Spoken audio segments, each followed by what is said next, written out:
વડોદરાના election ward number 10 વિસ્તારમાં આવેલ employee state insurance corporation ESI hospital સામે કંચનલાલના ભટ્ટા વિસ્તારમાં છેલ્લા ઘણા સમયથી ગટરની સમસ્યા ઊભી રહી હોવાનું સ્થાનિકો દ્વારા જણાવાયું છે। ગટરના પાણી રસ્તા પર વહી જતા રહીશોને ભારે મુશ્કેલીઓનો સામનો કરવો પડી રહ્યો છે। સ્થાનિકોના કયા મુજબ વારંવાર કોર્પોરેશનમાં રજૂઆત કરી છે, છતાં સમસ્યાનો કાયમી ધોરણે નિકાલ આવતો નથી। વિસ્તારના રહીશોએ આક્ષેપ કર્યો હતો કે જવાબદાર તંત્ર સમસ્યાને પ્રાથમિકતા આપતું નથી। આ મામલે વોર્ડ નંબર 10ના પ્રમુખ હાર્દિક આમોદિયાનો સંપર્ક કરીને સ્થાનિકોએ મીડિયાના માધ્યમથી વિરોધ કર્યો।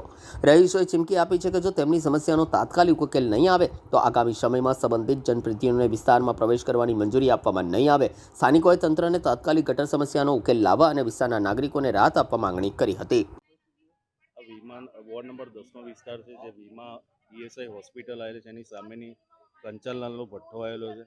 આજે 30 વર્ષથી જનતા હેરાન થઈ રહી છે કે અમારી જે પ્રાથમિક જરૂરિયાત નળ ગટર રસ્તા સારા જોવે છે। તમને જનતા વારે ઘડીએ કોર્પોરેટરને બી રજૂઆત કરી છે, પણ આજે એમના પેટનું પાણી હલતું નહીં, કારણ કે 30 વર્ષથી સત્તાના નશામાં ચૂર છે કે ભાઈ અમને કોબા ભરીને લોકોએ વોટ આપ્યા છે, એટલે હવે એ લોકો જનતાને હેરાનગતિ કરી છે।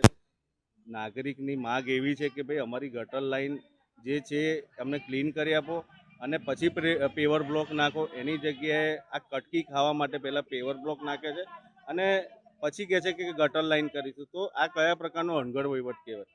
જે જનતાને હાલાકી પડી રહી છે એનું પહેલાં ધોરણે નિરાકરણ લાવવું જોઈએ। જો આનું નિરાકરણ નહીં આવે તો જનતા દ્વારા એવું કહેવામાં આવ્યું કે ભાઈ અમે ચૂંટણી બહિષ્કાર કરીશું અને તાત્કાલિક ધોરણે એમની જે રજૂઆત છે એ રજૂઆત સંતોષવાવી જોઈએ। અને જે કોર્પોરેટર આટલા સત્તાના નશામાં ચૂર છે, જે જનતાનું બી સાંભળવા નહીં માગતા, એ બેન જે લીલાબેન મકવાણા છે, એ લોકો એવું કહે છે કે ભાઈ અમને તમે હેરાનગતિ કરીશું। જો અમે મીડિયાથી બી નહીં ગભરાતા, અમે કોઈથી ગભરાતા નહીં, અમે પેવર બ્લોક નાખીને જ રહીશું અને એંગલ મારીને આ જે રોડ છે એ બંધ કરવાની બી ખુલ્લી ચીમકી જનતાને આપી રહી। તો ચીમકી જે જનતાને આપી છે, જનતા બી કહી રહી છે કે જો ટૂંક સમયમાં આવી રીતના નિરાકરણ નહીં આવે તો અમે ઉગ્રમાં ઉગ્ર આંદોલન કરીશું।